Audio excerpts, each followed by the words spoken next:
Hello, everybody, and welcome to this week's episode of This Week in the Metaverse, the podcast from Site Network. My name is Graham, and in today's episode, we are going to be talking a lot about film and TV and how they play a part in the tourism industry.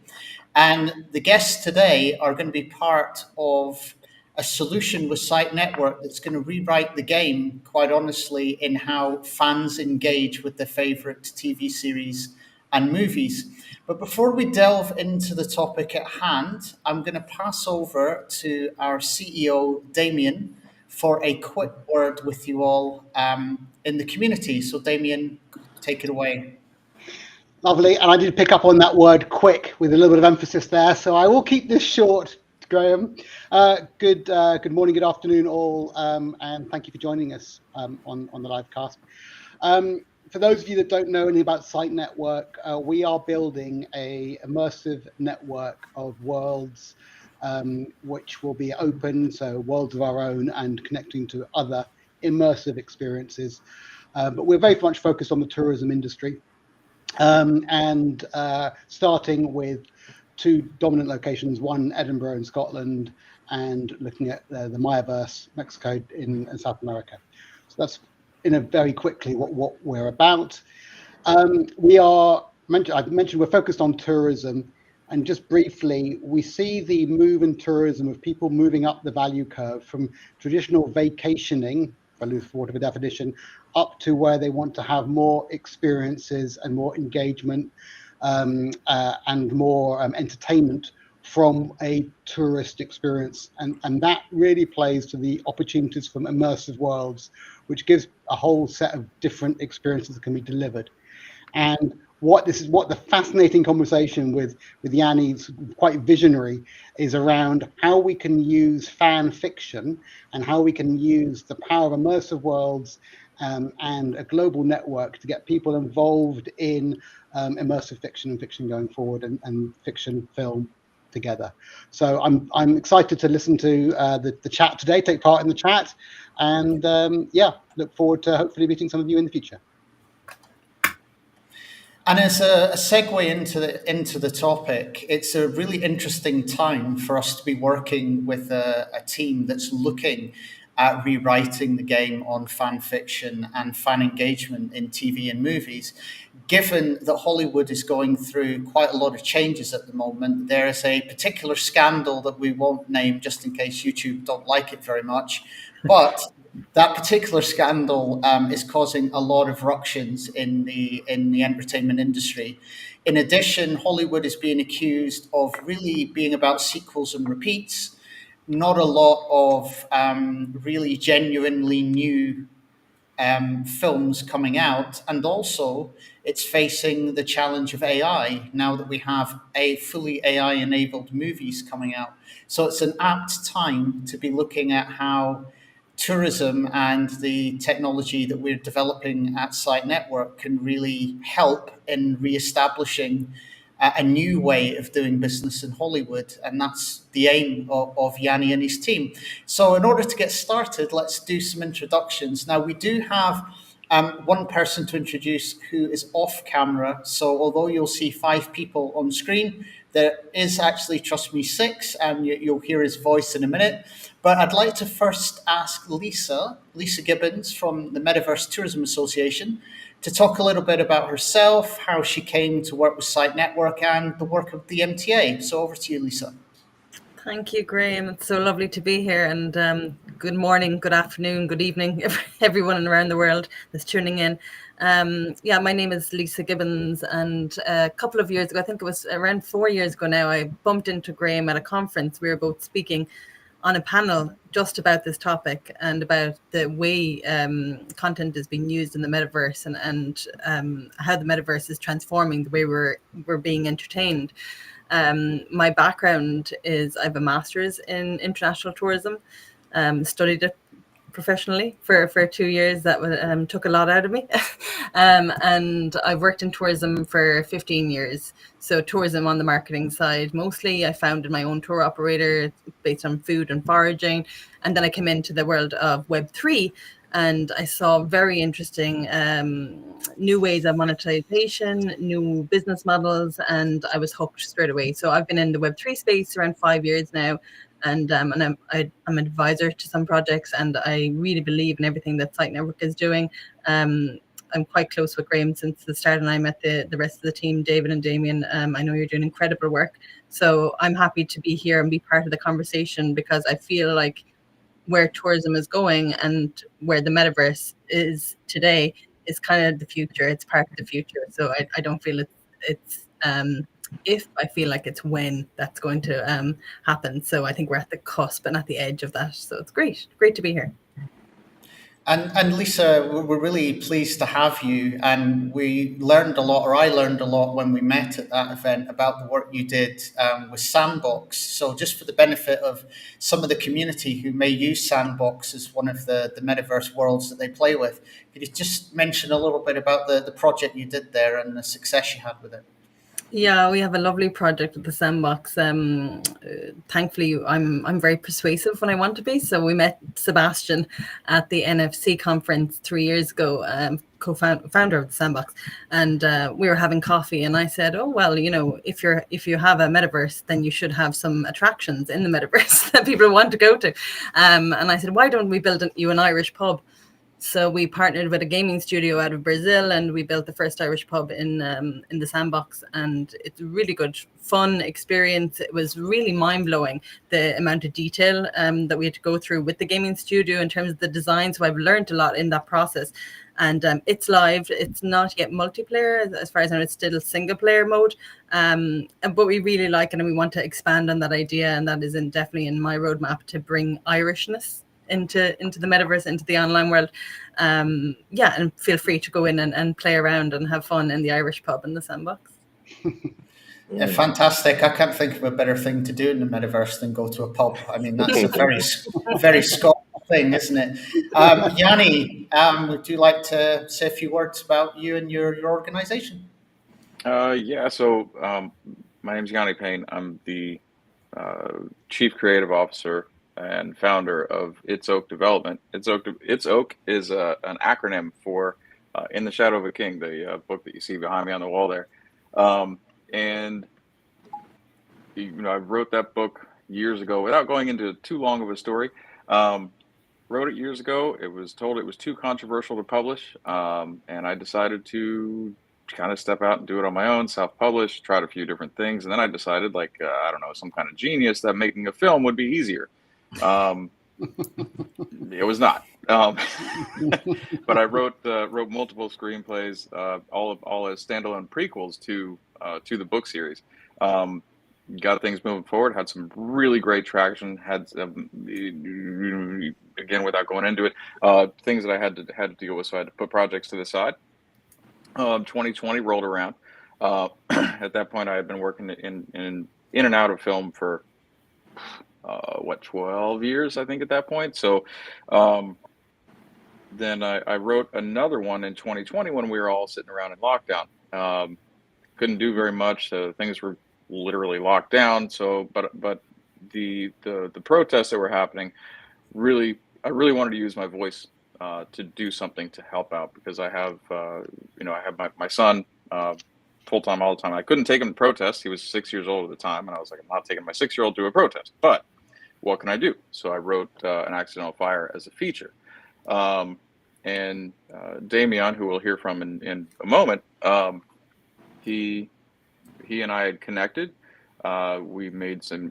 He blew me away with his ability, his understanding of the world and the characters, and I invited him to help me develop the character of Troy within that story. And through him, we also got connected with Warner Brothers, and we were given a grant, a sizable grant from the 150 through their incubator program, and a first look deal to expand it into a TV series. So we did, and it was amazing. And then, more things happen. As I always say, things happen the way they're supposed to, and it's not always pleasant, but they happen the way they're supposed to. So we submitted our deliverables when everything was going well, but then because of the Warner Discovery merger, The 150 got transitioned out, and then right behind that, the writer strike happened. So we were just kind of stuck. And so this year, after I kind of had some restructure time in my head to figure out what I was going to do with it, I decided, I really wanted to get into this co-creation aspect of things as we'll get into.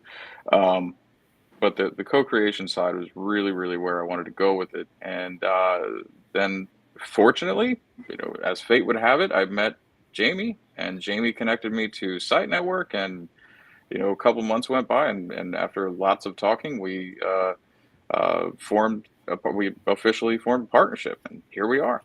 I couldn't be more excited to work with you guys and what we're all putting together.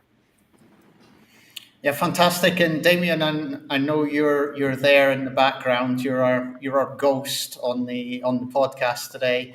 Do you want to talk a little bit about your character? I know Troy is very central to the story, and it's quite a powerful character. And if I may say, when I look at your reel, you seem to have a habit of playing powerful characters. So you want to talk a little bit about Troy and what he's going through in An Accidental Fire? Sure. Good morning, everyone. My name is Damian Rochester, or you can call me Elijah for short. So Troy is a character that, he shouldn't, the stuff that has happened to Troy, it shouldn't happen. He's a character who's just like, why are these things happening to you? Because you're such a, in terms of what it stands for about being American, right? You have this good moral character, good moral person who does great for society, the community. He's a teacher.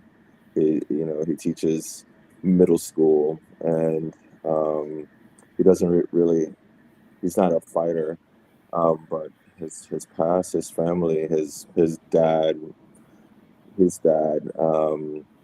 went to protest and stuff like that. His uncle did the same thing, but he wasn't raised with his dad because his dad was incarcerated because of that. America has a way of punishing those who stand up for themselves, even at the slightest. So his father was taken from him. And I think Troy's story is significant because it tells us, regardless, that it's important for us to fight against evil, corruption, and we have to have a pause. No one just wakes up and says, "Okay, well, I just want to protest against the government today," or "I just don't want to pick a fight," with an international community. It has to come from, you have to be fighting for something, and I think Troy, you get to see what those things are without sharing too much, because you have to read the book or watch the series or enter the world to actually understand why he decides to fight, and fighting for a better future, fighting for his soul, fighting for the children, for others who can't fight for themselves. And so I think the story that we created, or the world that we created, it mirrors our real world. And I believe that many people will drawn to Troy because he represents so much, strength, courage, hope, savior at some point, educator, a learner, a friend. He's going through so many emotions all at once. So yes. Yeah, and I think we can probably all agree that when you look at the trailer and you see the concept behind it and what's actually happening with those riots, it's all too familiar actually with what's going on in the world around us. And it was only last week that someone was showing some footage from, funnily enough, a riot, and I believe it was in Europe, and saying how close that looked to the whole idea of an accidental fire. So it's a very topical thing at the moment. So thanks for those introductions. And in order to have a segue into the conversation, I thought it might be fun to play a little game. So I'm going to explain the rules of the game. First of all, our budget doesn't quite cover buzzers yet, so you're going to have to make up your own buzzer noise. Okay, that's the first thing. Yeah, be as creative as you can possibly be. What you're going to see is you're going to see images of locations that have featured in movies. For 1 point, you need to tell me the location. For 2 points, the movie that it featured in. And then you're going to get a statistic about tourism related to that specific movie. And if you get within 5% of the real answer, you'll get 5 bonus points. And the winner, well, the winner will receive the adulation of everybody on the stream, which is as much as you can possibly hope for, right? So let's I didn't begin. sign up for this game. So here we go. Let's see how you get on with this. Here is question number 1. What is the location and movie or TV show? That's Home Alone. Okay, Trump got a Plaza. buzz Sorry. in. Got a Oops. buzz in. Yeah. All right, Go is that on. me? All right, so it's that looks like Home Alone and Trump Plaza, or the Plaza Hotel. Sorry. Okay, so I can accept Home Alone and the Plaza Hotel for 2 points, but which Home Alone was it? 2. Oh, that's all right. Home Alone 2. Yeah. Yeah, well done. Okay, so that's 2 points. And for the bonus point, I need you to tell me, in the year 2023, what percentage of people staying at the plaza said they were inspired to do so after seeing it in Home Alone? You can get within 5% of the answer for 5 bonus points. What percentage of people were inspired to stay at the New York Plaza because of Home Alone? 20%. 20%, you say?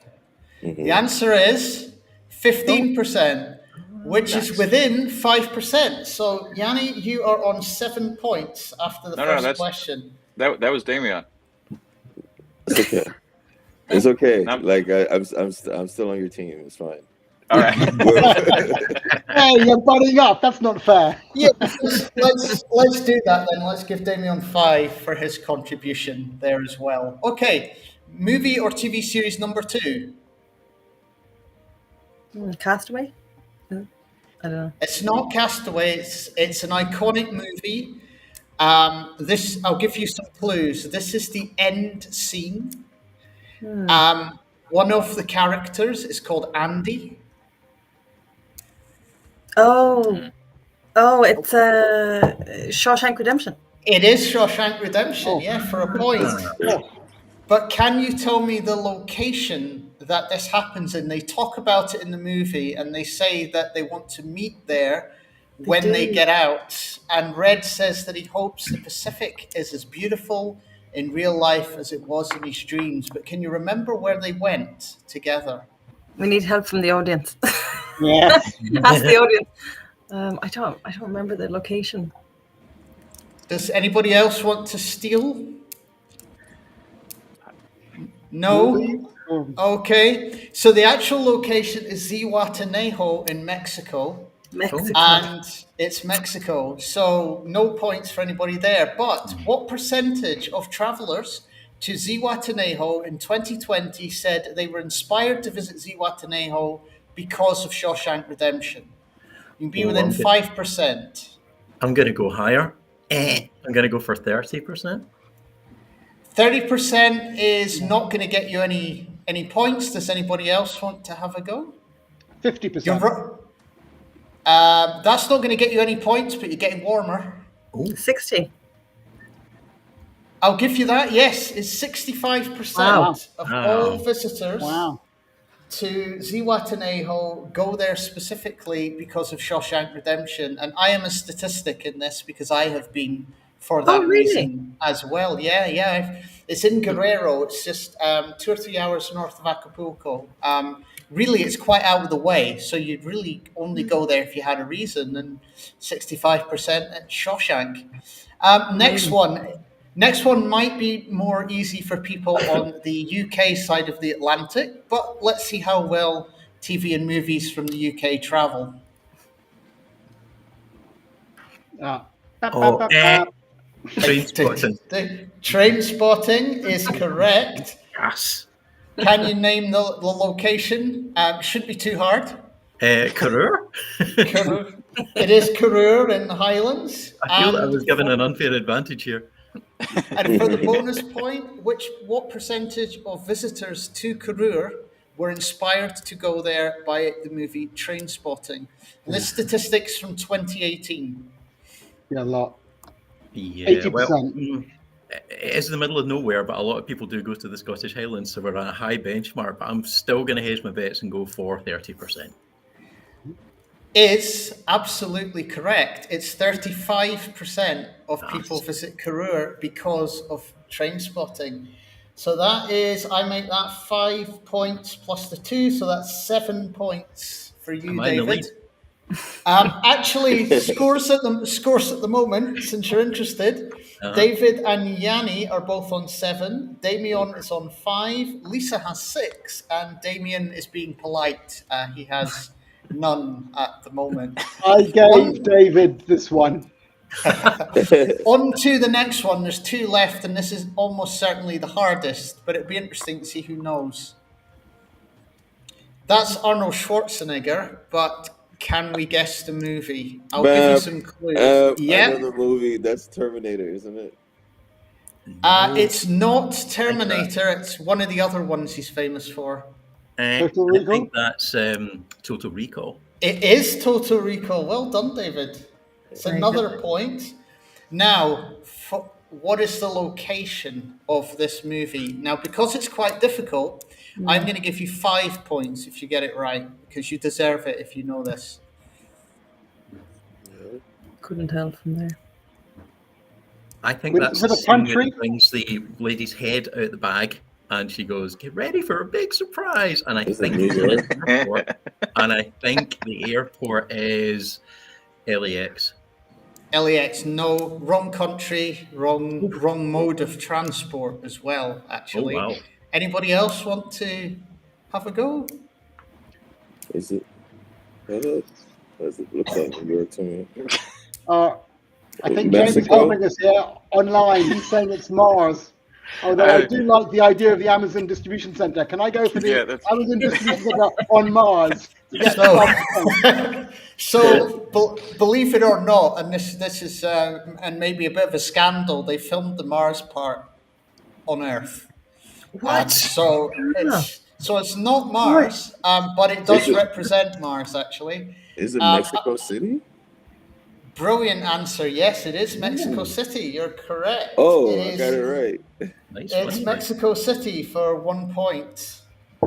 Now, we don't have a statistic on how many people go to this location in Mexico City for Total Recall, but I happened to post a comment in the last week about a visit that was made for Total Recall last week. So instead of the statistic, can you tell me who went to visit? Was it a family? Was it a father and son? Was it a mother and son? Was it an independent traveler? Who went to see this last week? You? Was it you? It wasn't me. It wasn't me, but it was somebody. It was somebody I know. Anyone want to guess what kind of group or couple would visit Mexico City specifically for Total Recall? It wasn't royals. No. It was a father and son. Damien, well done. That is a point. And the actual location, weirdly, a lot of this movie was filmed in the metro system in the underground metro system in Mexico City. The reason why is because they said it looked futuristic and dystopian. I don't know if that's a compliment or not. Final question in the quiz. I think the series for this one's quite easy, but the location might be complicated. Let's have a look. It's Outlander, isn't it? It is Outlander. You didn't buzz, so I'm going to give you half a point instead. Ho. I have a delayed. I have some latency on my buzzer. I don't know heard it afterwards. Okay, Outlander. Now, lots of Outlander was filmed in different forests, but do you know which forest this is supposed to be? I will give you some clues. It's supposed to be special. It's supposed to be lots of light, and fairies are present in this forest, and it's in Highland Perthshire. I've been there and I've walked there with the kids, but can I remember its name? Almost certainly you have, yes. No, I can't give you a name. No? Anybody else? No? So it's actually a place called the Enchanted Forest. And interestingly, 70% of people who travel for film and tourism to Scotland say they come for Outlander. But can you tell me, for the statistic, what percentage of all travellers to Scotland specifically travel to see film and movie locations? I've been back at the 30% marker, but 30. I'll give you 30%. 33% of all travellers are for travel and movies.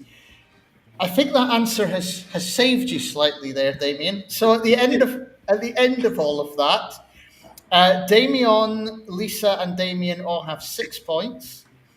David, no, I have 7. Lisa has. Damien's got 7. Yes, you're right.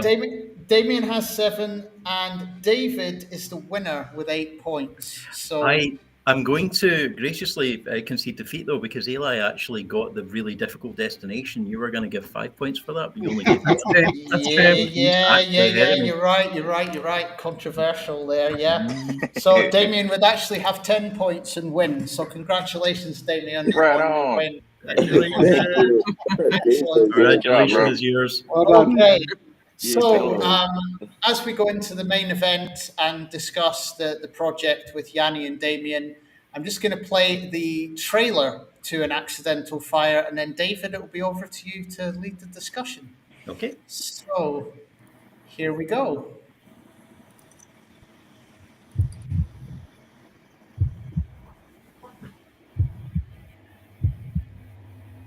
Overnight violent protests erupting in Philadelphia. Tear gas to break the crowds up. Groups moved to multiple neighborhoods across the city, rioting and looting. All weekend, police tried to stop people destroying and stealing from stores, but were overwhelmed. But hundreds of others continued to voice their anger at what they claimed to be a broken, prejudiced system.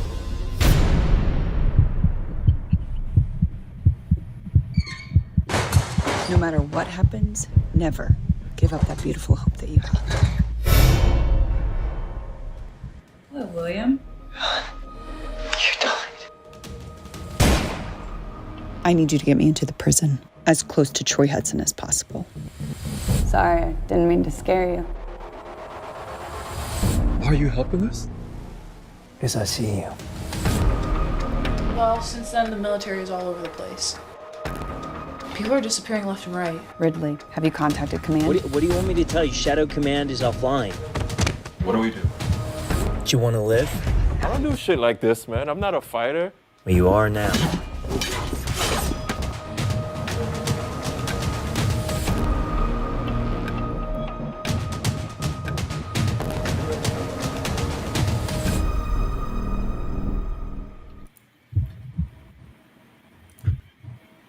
There we go.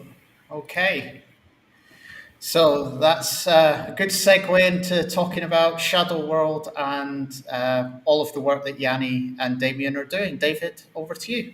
That this whole thing really really excites me. Just for the sake of anybody who doesn't know me and my role in Site Network, I've got a 25-year background in communications, and that's been everything from written words to image-based, video-based, and then over the last 10 years, virtual and augmented reality. And the reason for that is primarily because of my great interest in communication and all the different forms of communication. And I think that, the Bard said a picture speaks 1,000 words. Well, a film speaks a million or more. And it's always been my favorite means of communication. However, we're actually getting to a stage where we can go a step beyond even that. And that's why we are quite excited about this. And Yanni and the team have been working together really closely to see how we can take such an exciting and internationally relevant concept as the concepts are dealt with in a series of books and forthcoming TV series, and make them more accessible to more people and create more engagement with the fans in two directions. So Yanni, I'm going to ask you a question. Given that the internet, which we're communicating through right now, it has gone from being a Web 1.0, where it was very much a traditional medium, pedagogical, we would call it one-to-many, and basically you transmit information to an audience and the audience just receives it, to Web 2.0, which we're kind of in now, which is very much bi-directional, and that's affected everything. It's affected culture, it's affected politics, because now it's given a medium for the masses to communicate back and speak to power. But now we're moving into Web 3.0, where it's much more immersive and much more peer-to-peer. And God, we don't even know what it is yet because it's still occurring. How do you feel that could affect how you bring this movie to the world, and how you bring the series of books to the world?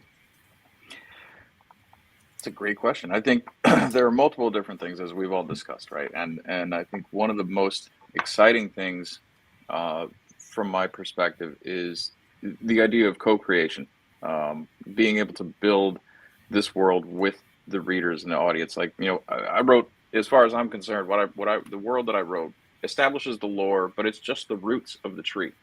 It's not the tree, it's just the roots. So, people can use that as the core canon and build anything they want around it. Tell your own stories. Like I've made the example to you guys a million times of if somebody wants to tell a story about they went to a gas station and they want to write a blog. They're travelers, because what is this? It's a travel network. So a traveler wants to tell a story about how they went to a coffee shop in in Rome, but then they went they got hopped on a train and went to Paris or Berlin or wherever they went to, and in their travels they're going to have their own stories. Well, all those stories, while they might be their independent ones and their individual stories, they're not going to affect the main storyline of the Shadows, but they can incorporate their stories to build the world around it. So they're literally building a world. Now, what happens if somebody who does want to create something in the Shadow world and write a story or make a fan film or create a piece of art or whatever they have, but their story might coincide with that blogger who was just traveling. And so the blogger might see the piece of art that this person from the Shadow world created. Now you've got a real world, story world blend that's coming together, where you're not just taking story elements and things that I've written about in there, but you're taking real world aspects and bringing story world things together and expanding and growing a true ecosystem, like a tree, like an oak tree. That's, I didn't make In the Shadow of a King an acronym on purpose. That was an accident. It was pointed out to me by an actor who read the book series a while back, and he's like, "Did you know this stands for that the acronym is It's Oak?" And I was like, "No." I didn't even put two and two together. So it just kind of happened. But the idea of an oak tree, which is itself an ecosystem for in nature, for life all around it, it really works with this. I remember a discussion that you and I were having a little while ago, Yanni, where we were talking about how the interaction of fan authors, which has been a thing since Star Trek and fan fiction, and people getting involved in creating their own side, stories and narratives, which there's arguments for and against that affecting your core canon. And although you've, from the outset, been a massive proponent of the fan engagement and fan generation of fiction that branches off the main trunk in order to keep with the Ahsoka analogy, you were always keen to make sure that the core canon, the core trunk, remains unaffected unless you decide. Right. But it does allow the freedom for these branching narratives to sprout off at any given point. How do you feel that this kind of media with virtual reality and augmented reality lend themselves to that? What kind of scenarios can you see that occurring in or being supported by?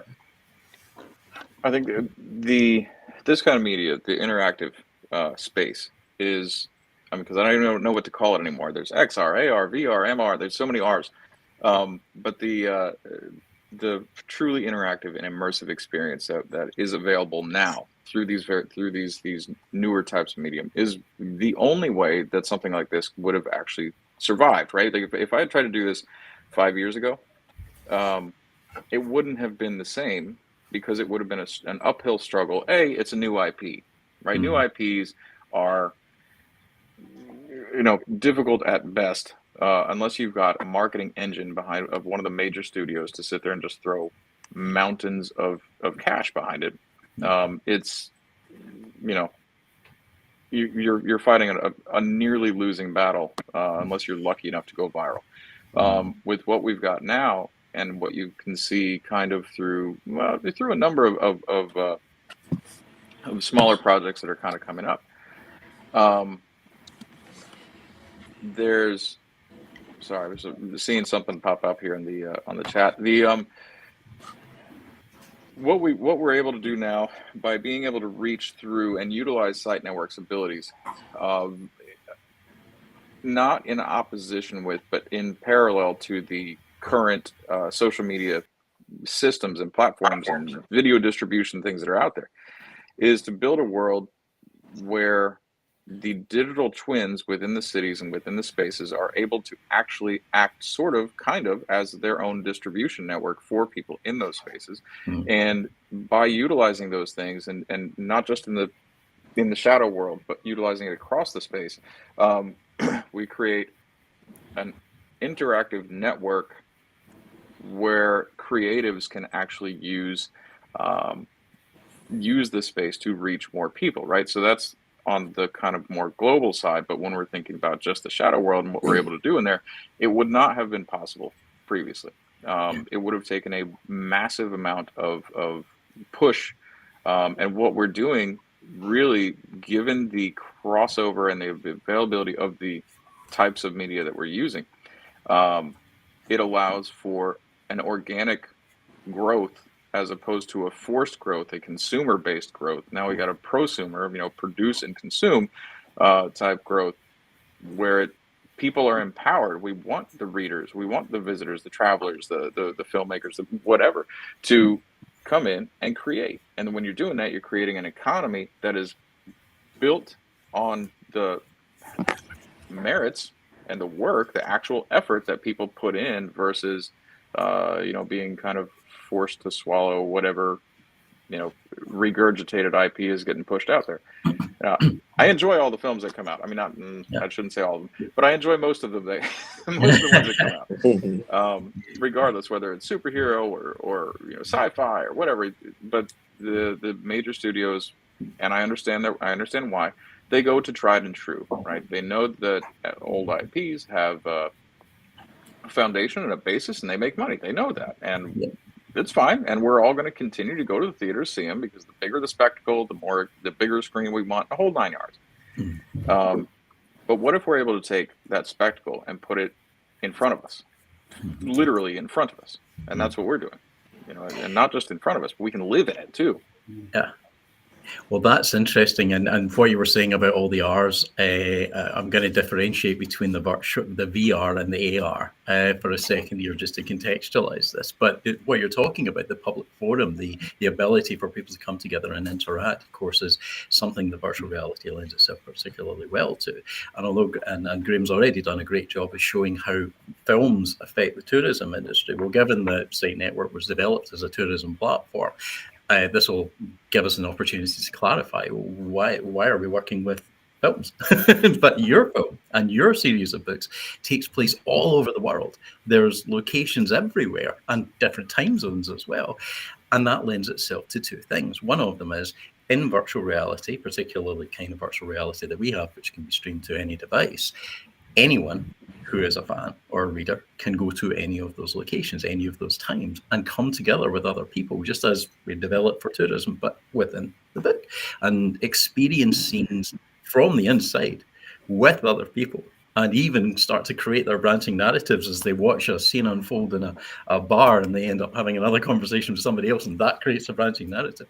But then also virtual reality being you can go anywhere, but you are very much in the virtual experience. Augmented reality being you are in the physical environment, but there's an additional digital layer on top of that. And you can access that from a phone or glasses or goggles or whatever, but these days, most of the phones. It means that when people do travel to these locations, some in Scotland, some in Mexico, it very much ties in with the places that we're starting out with Site Network. They can see these scenes unfold around them. They can see these changes occur. They can connect with the places and objects that have been left behind in the narrative. And as we've seen from other augmented reality real world games like Pokemon Go, it massively increases the likelihood of people to go to and interact with a place, even beyond just the movie thing. And we don't even know how much it's going to increase it, but I suspect it's going to be more than the sum of its parts. So these 20-30% upticks that we were talking about earlier on, I think they're going to double. But that's my take on it. But Damien, and actually, given that your name is now Elijah, I'm going to make sure to stick to that. So Eli, what are your thoughts about one of the aspects of this, which is that we will be able to place characters from the book series into these locations, and with an augmented reality, with an artificially intelligent backing, people will be able to interact with you, with your character in different locations in the world, but you're not even going to be there. How does that feel to think that you'll be actually embodied and communicated with live when you're not even in the conversation? I think that's really it just shows the power of AI, and that's where we are today. So especially being a creator, I think it gives you the ability to reach a lot of people all at once, and it creates a sense of freedom as well for creators who may not see a representation of themselves on film, or a type of story or narrative that they really have, but there really isn't a segue for that. Maybe on the TV show itself, but within the world that's created for them, there's a lot more room to play. So I think that it's a beautiful thing. So if someone maybe wants Troy to interact with maybe his mom's side of the family or something like that, right? And they want to know more about where his fight is coming from or stuff like that. And so they're like, well, let's write more about this and explore more. And they can actually do that in the shadow world. And I think for the purpose of traveling globally and stuff like that, even if Troy is not really written in the show, to go to these places, the fact that they can create a conversation that they want to see happen with Troy someplace else with another character or what have you, it shows us as how creative people really are. So it gives us power. I think it gives us the creative power to, I would say, you're putting, there's a lot of unity that's going on because you're actually putting different people in the same space, and they have to cohesively craft the story. It still has to make sense. It's still a part of canon. So all this, it's kind of like there's a lot of people working together. I haven't seen how the layout looks yet, but I can see that it should be seamless. Considering that we'll most likely have moderators. I'm hoping, right? So I'm hoping we'll have moderators. So if the story is going too left, or we can actually like say, hey guys, we're gonna kick you out, or you have to like stay true to what the canon of the world is. But in short, it's great because it really shows the flexibility of your artistic muscles, and it gives freedom again just to play. That's some really interesting points there. And given, as Yanni's stressed to me, what makes you such a talented actor and such a great choice for this particular role is that you need to be completely immersed in the backstory of the character, which is something which frequently doesn't come across on television or film. Is all of the information that you carry with you in order to embody that character that makes you better at embodying that character, but most viewers never get to find out about it unless they really get into the kind of backstory and the writing, and usually that's years after the case. But as you're saying, being able to actually embody that into the AI-powered virtual characters means that people can, with inquiry, find that out. Anyone can find that out, and it means that you get that additional level of engagement, which is fantastic. Lisa, I wanted to take this to you because you've got a really strong background, not only in these technologies, but in virtual and augmented reality as well. How do you see this affecting tourism with the locations that are featured in this, either through augmented or virtual reality, as described by Yanni and Eli? I love what you guys are saying. And Yanni, I'm going to rob the prosumer. That's like genius. So if you don't have IP on that, we're robbing that today. Oh, don't rob it from me. Rob it from Jamie, and they were his group's the one that came up with that. Robbing it from you guys. That term is really interesting because I do think the world of co-creation in Web 2, we've gotten very used of limiting ourselves in a way, putting up barriers and that has transpired into the web today as well. We put up the walls, we build the platforms, we have a user experience, this is what happens, and we're very it's very controlled in a way. And I think that has limited us in terms of innovation and in terms of where we want to be with these technologies. And I feel like with AR and VR and gamification of places, that we're really getting to a place now where people themselves are going to be immersed enough to be able to create alongside the creators of the world. So like Yanni, who's written a book, authors, or people who do amazing photography, or the creators are there doing their thing. Now it's like, oh, can I work alongside you? Can I help you build something? And that's people are scared of AI taking jobs. I'm like, let AI take all of those jobs. Let AI take all the office jobs they want, and let us co-create and do amazing innovations in the world of immersive technology. As we see, that's where I see the real excitement coming. And I love, the more I learn about what you guys are doing, the more I feel like I'm attached to it, and I'm on the same road as you in that journey towards using place and tourism and culture as the kind of basis and base place of us seeing the potential of these technologies, So I think that's the stage we're at, and I think this is exactly where we are meant to be, and the discussions we're meant to be having. Yeah. No, I totally agree. And I call it to Jamie Schwartz, who came up with the name prosumer and was actually our original introduction to Yanni in the first place, and is working with us in the background and on many related projects. So Well done, Jamie. The Damien, what is your take on this? Because I mean, you've been doing this from you're effectively the main reason that Site Network became a thing in the first place. You had a vision for this the very first time that Graham and I and you met at an event in Glasgow 3 years ago. A while ago now. Yeah, I mean, I think there's some really interesting points there.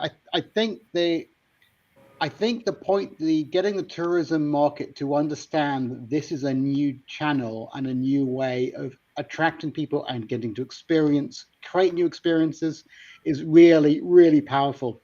And Lisa, I could not agree with you more. It's about when, not if, and it's that that challenge of making sure we're at the right place at the right time. We think we are, but it's super interesting. I think that point, and I think going back to Yanni's point, I think this idea, co-creation allows people to imagine places that they haven't been and create stories that are in those places, and that will drive them to go to those places. And there's a sort of a linear flow that can be managed. And I know, Lisa, you're slightly pushing back about let's not be too predictive, but I think there's a journey we can take people on, give people an option to go with, a sort of metaphorical journey. I think that is super powerful.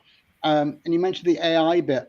I when I saw the Sora stuff coming out this week, which is the OpenAI's sort of video generation next iteration, it made me think of Yanni, because I couldn't help but thinking, if we have people who are building their sub-canon stories, to be able to then very quickly be able to visualize those stories and then implement them into our world, so that the quality of their story really reinforces the main canon. I think that's just I think it might be one of those things that's just gonna flip the amount of people that get involved in generating content. And I think that more people will realize they can be generators. You don't have to be just one of a very sort of intelligent few that can build film. So I think there's something really exciting with all that means that bringing together a sort of fiction, film, immersive worlds and tourism, it's just a super exciting mesh. I'd like to take this back to Yanni and Eli for this next question. Given that the character that you portray, Eli, is a teacher, and given that your background as a professional is in performing arts, both of these are about communication. I've got a background in education myself, so it's something that's very close to my heart. How do you feel this lends itself to communication in both directions, but different types of communications for different kinds of people? How does this help people learn about and feed into in different ways? Because up until now, we've had, you have to be able to understand the English language, or to follow this story, or or the cultures there. You have to be able to read in order to read the books. Yeah, but then you've got people with different sensory capabilities. You've got people who are neurodivergent, many of whom get very much into these kind of narratives because they provide them with an easier escape route or whatever. But in terms of accessibility and communication, how do you feel from a personal level this kind of approach helps yourselves to communicate and others to communicate with you? That's a great question. But I think it's like acting itself, or performance. You can remember before there was sound in cinema, it was silent film, right? And then it was also, it's black and white. So, but what people in was the story itself, through maybe it's body language, or maybe it's a situation, and they tie into it because you're like, well, yeah, I would react under a similar circumstance. So I think as a performer, we've been told that our greatest gift is our voice, to tell the story and how you use words, and the diction of words and tone of words and stuff like that. But if someone doesn't speak English, so they're not really hearing that, but what are they seeing, right? They're seeing maybe it's a facial expression, or maybe You know, it's the dynamic between two characters or a character and him or herself, the inner struggle that someone can identify with. And so I think what is going to be clear is the story itself. What is going on, you know, for the character, with the characters, how are they um, how are they interacting with the world around them, you know? You get to see that, and people they'll get to see that. They'll, if Troy's in a space that he's not comfortable with, and you know he's never been there before or met a certain group or institution, you know, if we suspend our belief and we, the audience, put ourselves in that a situation, we're gonna say, you know, I understand why he's freaking out, or I understand why he wants to save, you know, his family or what have you. It becomes more of a tangible experience for them because it's not necessarily language. It's, you know, it's a human struggle, and I think we all can identify with you know, causes that are centered around aid and, you know, suffrage and humanitarian relief, and just having more of a social consciousness about how people want to be treated. And I think that's a global thing, and not necessarily one that comes from words, but you get to see it in actions in real time. That's great insights, Eli. They certainly lend it ties into and backs up some of the experiences that we've had in developing this technology over the years. You can have years of communication with people using Zoom, as many of us have encountered since COVID and during COVID. When you meet them for the first time physically, yeah, you know them, but there's not quite the emotional engagement. But one of the odd things that we discovered when we were testing out that kind of interaction in virtual reality, and this is even with very, very rudimentary, kind of almost like Lego Roblox figures, you know, when we'd had those interactions with people in virtual worlds and we ultimately met them physically, there's a whole different story. People would say, I feel like I know you. There would be hugging, there would be tears, you know, and there's an emotional engagement, and we couldn't understand why. Now we've heard the statistics of, you know, the proportions of human communication which are non-verbal, but it's only when you experience it like that that you really see the power of it. And what you're describing there, you were taking that still further. The actual body language interactions between multiple participants have never even occurred to me.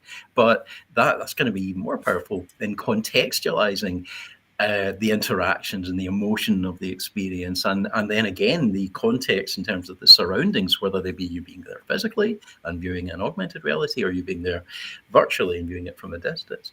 That context, that immersion. Yanni, is that something that drew you to this medium as a creator, as a storyteller and a communicator? Because you've been very enthusiastic about this from the outset. Probably more than we can understand. I'm getting it now, you know. But is that your take on it, or do you have a different take on this? I mean, it's definitely part of it, right? I think there is something to interacting in a space where you can, you know, not physically interact, like, you know, but that's one of the beauties of the side network thing and the travel system, is that even, you know, if you're able to go to the physical place and you take your phone or you have your AR glasses or whatever you've got, if you're able to go to the physical place and sit down with people, that's awesome. And just that connection will just be that much deeper, just because it always is. But it is really, really wonderful that we're also able to use the site network to literally meet up around the globe. So say you meet somebody on your travels and you guys have a sit down and it's cool, but you're not able to communicate with them other than phone or Zoom. And Zoom is fine, but you know, we all know how Zoom is. You know, we're doing it right now. Like, we are just a bunch of screens. Yeah. You know, we're talking heads at each other, and Damien's a floating voice in the back, or Eli. So that there's a disconnect right there. And when we can bring that, maybe we can't completely close the gap, but we can start to get it close enough through the virtual space and allow people to have at least a semblance of connection. It's not a true physical connection, but it's close. It starts to bring things closer. And when you're able to do that with not just the individuals, but with the characters from the world, then you create a connection, a cerebral sort of connection to a character. And I wanted to sort of address Jamie Schwartz's question in the chat here, because I think this kind of will sort of answer that. So in a co-creation world, what's it going to be like for actors who are going to be answering to a lot of different voices as authors that are all trying to act as one larger narrative storyteller? What we were just talking about there, we want to invite people in. We want people to be able to interact with one another, communicate, talk to the characters, and so on. And I have voiced my reservations about AI in general. And I think that the main characters in the storyline are really, really special. And this is something that we've all discussed before.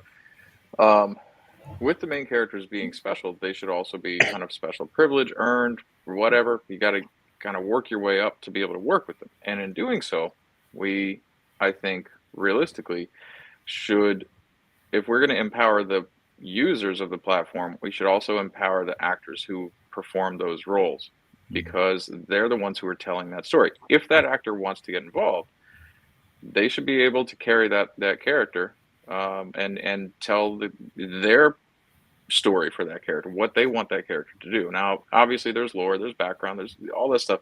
But if the actor wants to do that, then the actor should be able to do it. So to answer Jamie's question, what's it going to be like? It should be limited.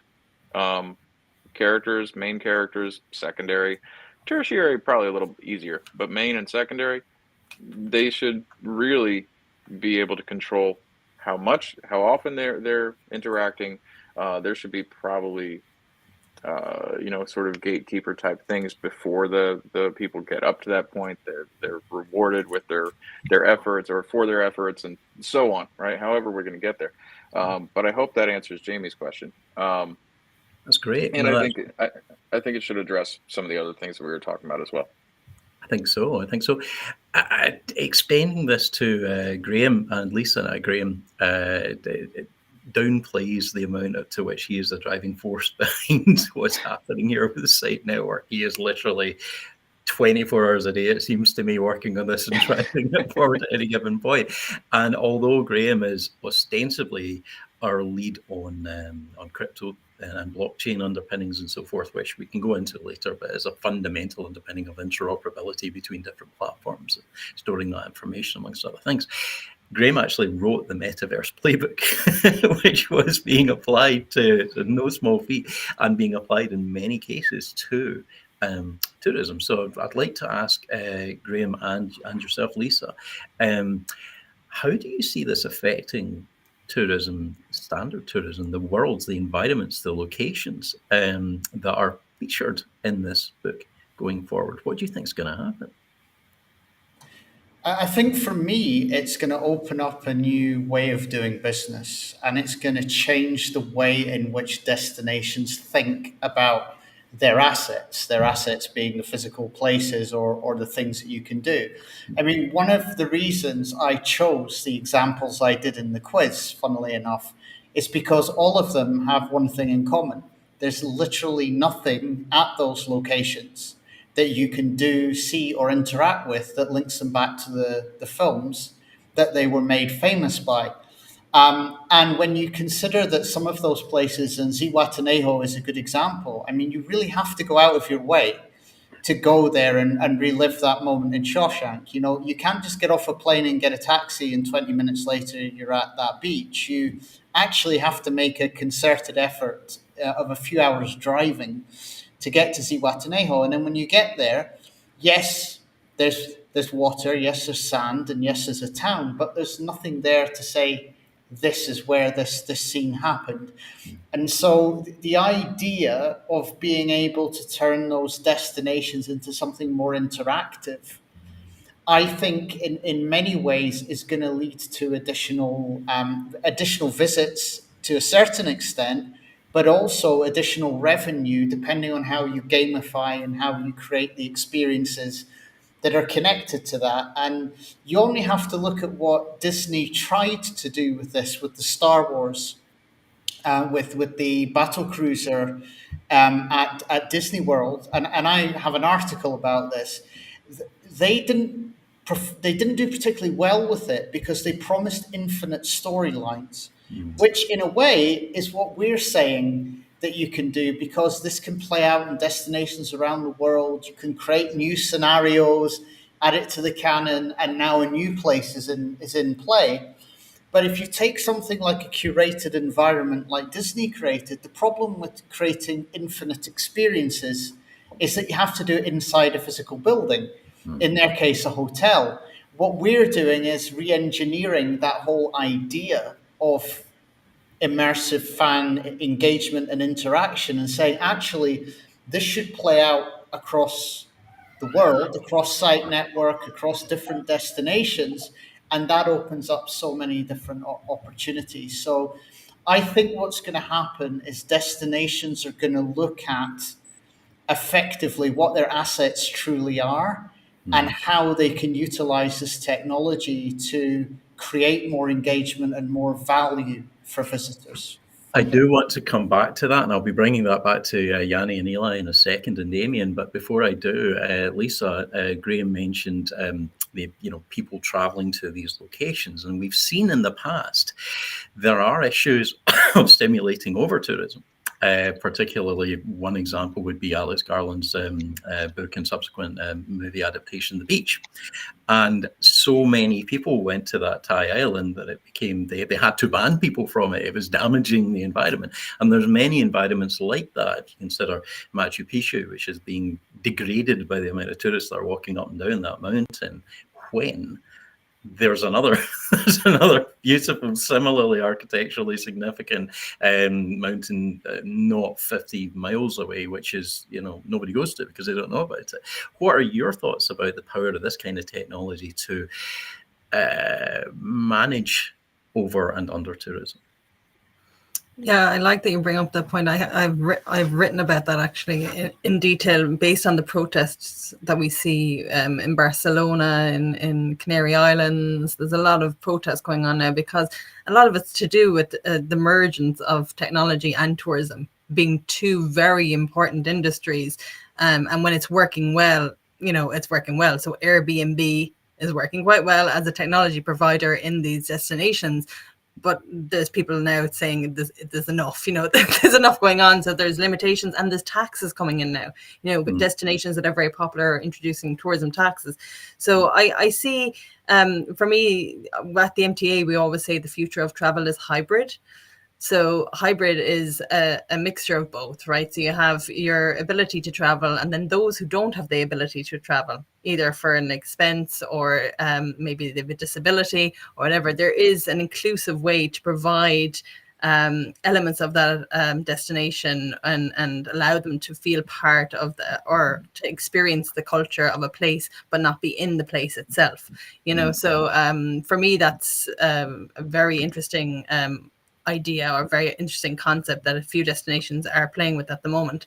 And with regards to what Graham said earlier, I agree with him completely. I think this is a business opportunity for tourism industry in as a whole, but for destinations and DMCs, they should be seeing it as part of their business stack now and looking at strategies and ways of incorporating AR, working alongside Yanni, producers, people who are publishing books that have destinations included in them. It's very interesting as a concept to support those creators and to bring them in and look at ways of using the technology to bring those books and films to life. Genius. Yeah. No, that's really good. And actually, before we come back to the assets with Yanni and Eli, Damien, when we were originally developing the site network concept, sorry, just get you just at the point that you put something in your mouth. Yeah, I'll talk for a bit longer, don't worry. I'm good at that. When we were setting this up, you led and guided a significant amount of market research with local individuals in different locations with different roles and stakeholders, from local school children and business owners, venue owners, tourists themselves, and asked them, which I think is always the best way to do these things, what do you need? What's the challenge? What's good? What's bad? What would make your lives easier? And I was really gratified to see the amount of the story that unfolded from this and how comprehensive it was in terms of a guide to how we can help and make things better.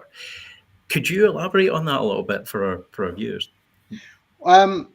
I mean, there was a lot of interesting stuff that came out of the research, but in simple terms, everybody recognized that there was opportunities before, during, and after the tourism experience to make a real difference to the way they operate. So I think Lisa's point around, it needs to be part of the stack. It needs to be part of the way that you think about how you operate as a player, whether that's just as a retail store. When we spoke to our retailer, one example was a guy that was selling kilts, and there's a massive market for people, but getting the sizing sorted and then supplying. And those of you that haven't worn a kilt, despite my accent, I actually live in Scotland and I have a Scottish wife.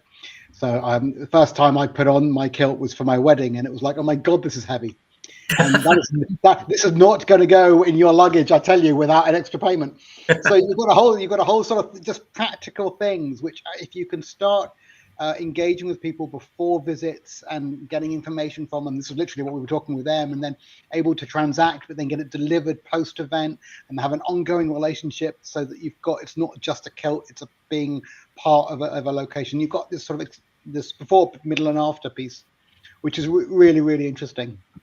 And I think, I think that the research showed that. I think the other area that was very interesting, which was aligned a little bit to what Yanni was talking about, sort of creators and how we make sure that actors are appropriately engaged in the right way, is this sort of creator economy question, which is the model isn't working at the moment. It's polarizing.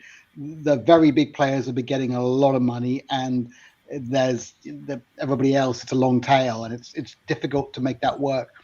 And I think what we saw when we were talking to someone in the entertainment space around there was very much around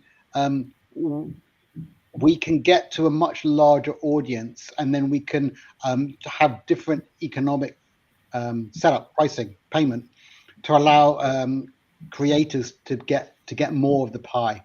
And I think that's a really, really interesting point.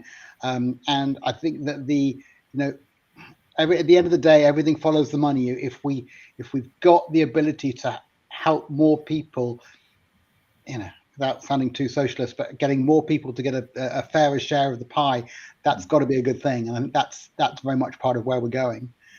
So yeah, lots of interesting stuff in the research, very tangible, different ways of looking at some fundamentals, and I think that will be a bit of a culture shift. It will take a little time to get over the hurdle, but once people can sort of see it, touch it, feel it, do it, use it, then I think we're going to be in a good space. There's some very good points and a lot of stuff which is emerging from our interactions with tourist destinations. I'll come back to Broughty Castle in a second, because that's very current and very relevant to this. But before we do, you spoke of research, and Yanni, I know that, and Eli, with the breadth, the geographical and historical breadth and depth of your series of novels, a great deal of research has to occur. And I understand that both from a writer's and producer's perspective and from an actor's perspective to get this right. What we had been noticing was that this medium was enabling us to communicate directly with people who were local, so that we weren't just going for the secondary, here's the book says this location has this history.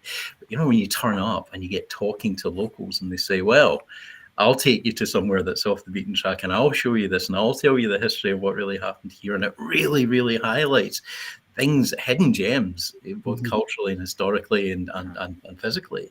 What are your thoughts in terms of being able to utilize this potentially as research for your novels, as a means of research? Oh, I think it's awesome. Like, so when I wrote the books, it was years ago, and the amount of stuff that was available to access on the internet, as far as just tourist research, really is all I was able to do. There was historical research, but what I was writing was all pretty much modern times. So how much historical stuff am I going to pull out of it?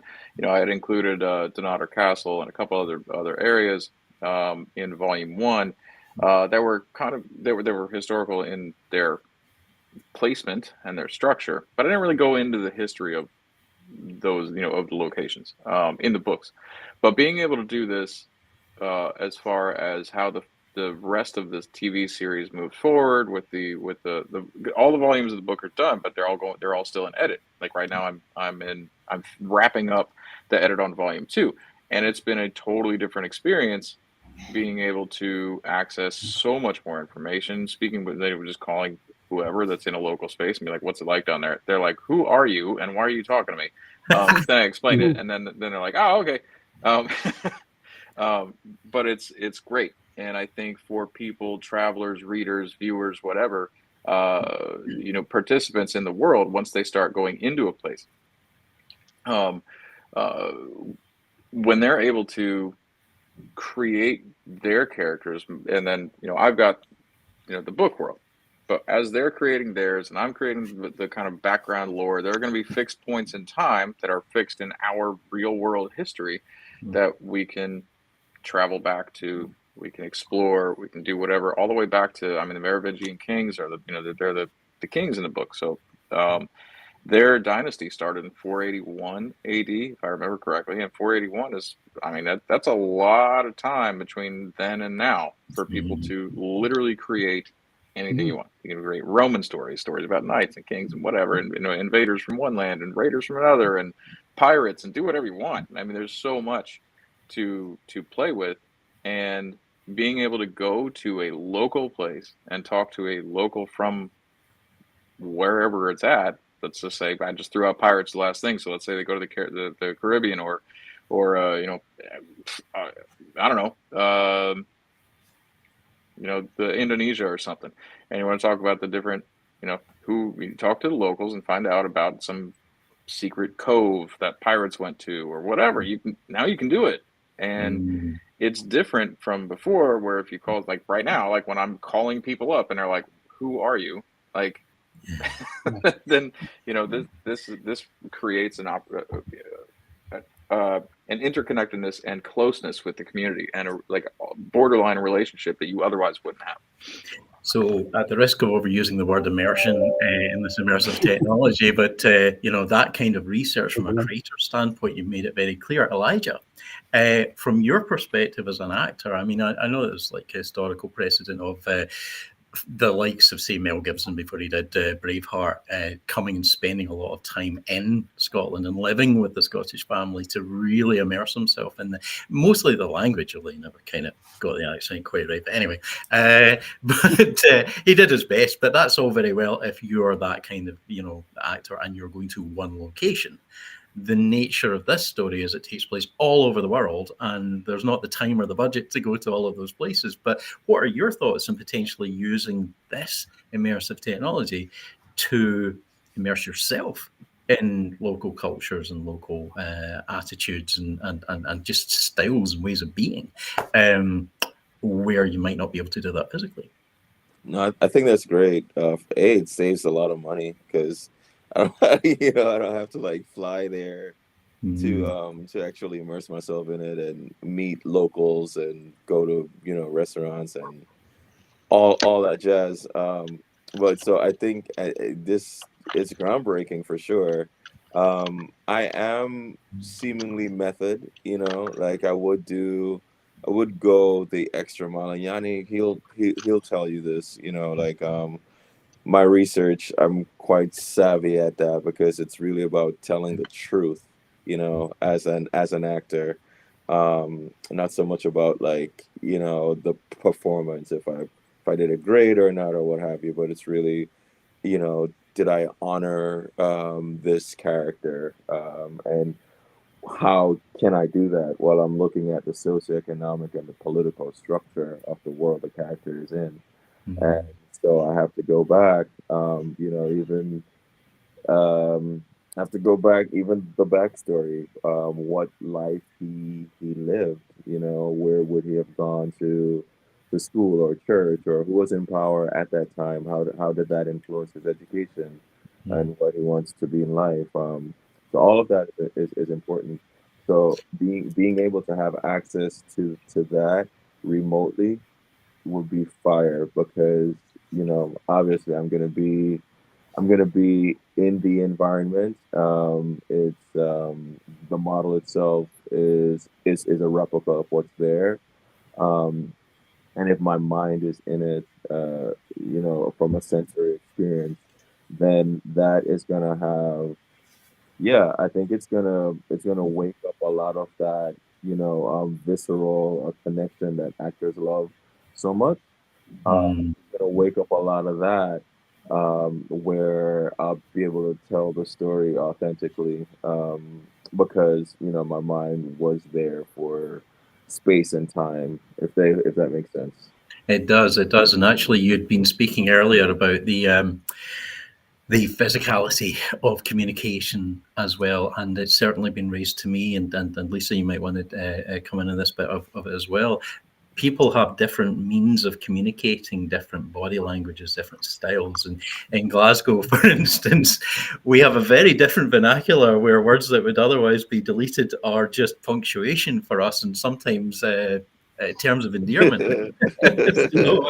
But there's also the physical motions and movements, which can in some cases come across quite aggressively, but aren't meant so. Yeah, and these are just some examples. In Chinese language, there's a lot more tonality than in some of the Western languages, which are more to do with the sibilants, etc. So, what are your thoughts in terms of being able to use these fully immersive tools where you can see and hear and engage more of the locals as a means to preparing for your role, or preparing for how you interact with those roles, even if it is to say my character is out of context here and is actually misinterpreting this local means of communication?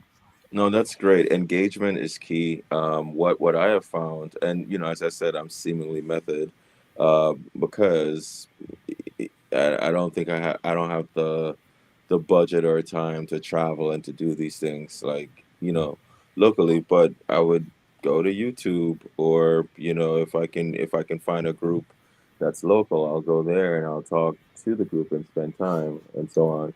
But now this is completely different. It's giving me real world experience in a simulated fashion, right? So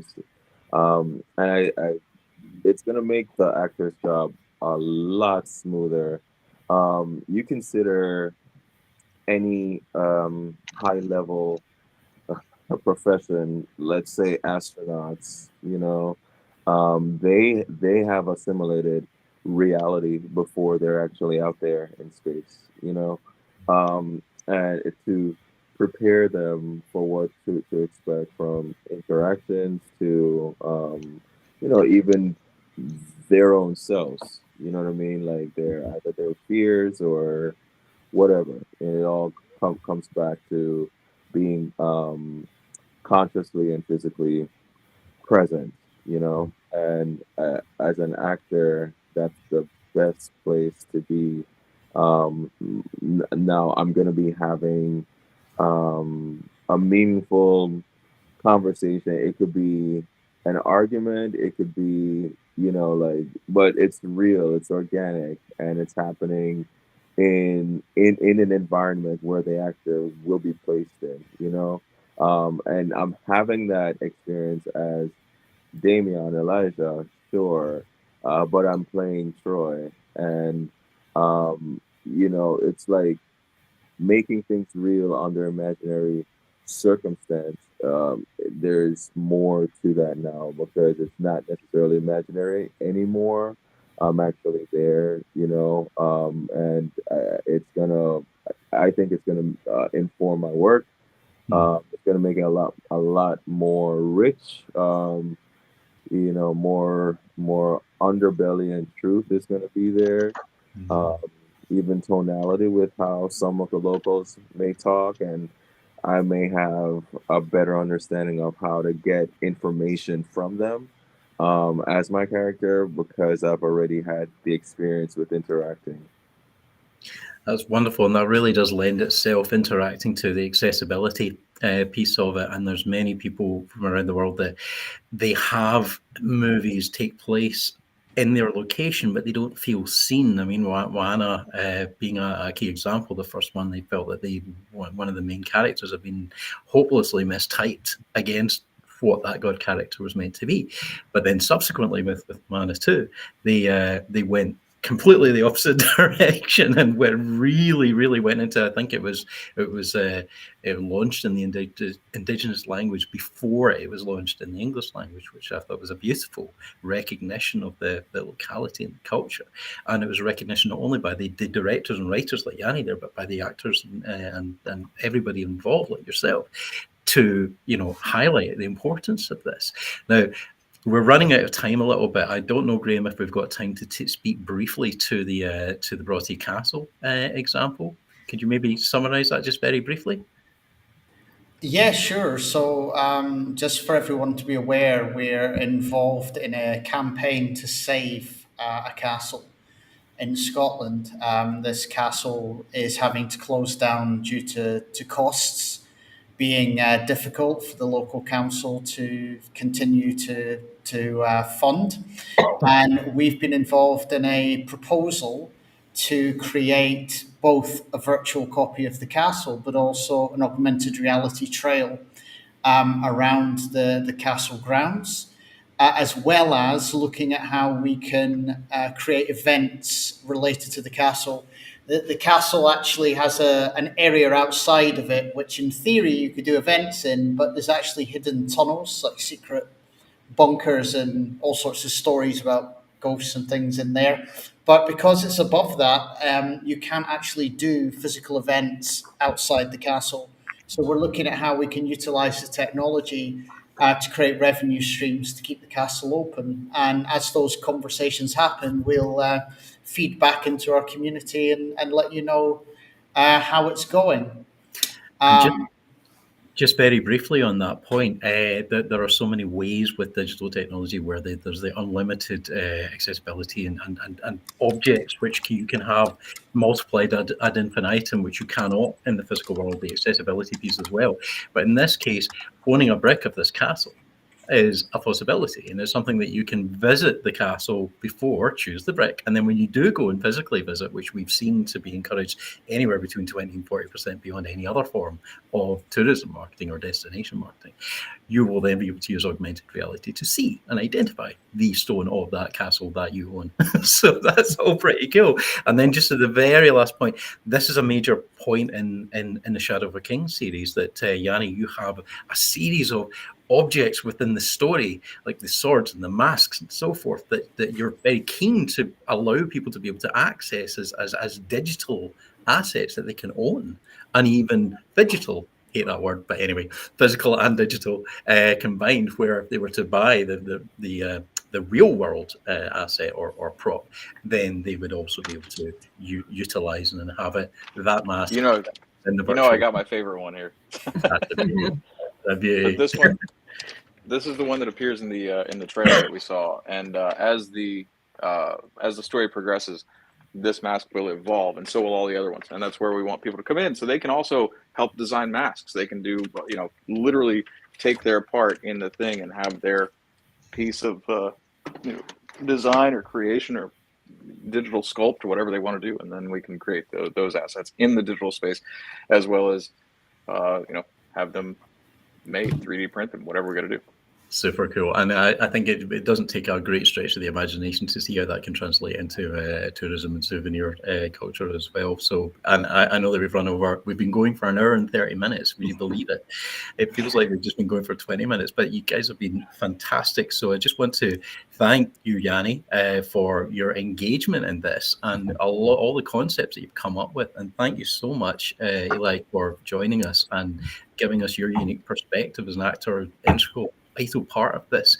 Of course, Damien and Graham, who are my incredible slave driving co-owners in this whole endeavour, and Lisa has been a stalwart support and given us so much information and comprehension of all of the requirements, the needs, and the potential benefits in the tourism industry with her unique combined perspective in this and technology. Thank you, everyone, and I'll pass you back to Graham just for final notes. Yes, and just to end, I think it's been a really, really interesting stream. I think there's going to be some really exciting material in there for the community. And just to end, in terms of the shadow world and everything Yanni is doing, some of you will be thinking about things like, will there be a Shadow World Founders token, or how can I get early access to something like the Shadow World? Because I know how our community thinks, and I can tell you that the early access to Shadow World will be based on owning the book. So you do need the book in the Shadow of a King in order to get early access to the platform. And as well as the book, we will be minting a founder's token for the Shadow World, which will get you access. So if you want to find out more about the project and keep up to date with the development of the Shadow World, you can do that at Yanni's website, which is itsoakdevelopment.com. ITSOAK development.com. And I would just like to finally thank all of our guests as well for their input in what's been an amazing stream. So thank you, everybody, and we'll see you all on the next This Week in a Metaverse very soon. Take care, all. Thanks, guys. Thank you, guys. Thanks, everyone.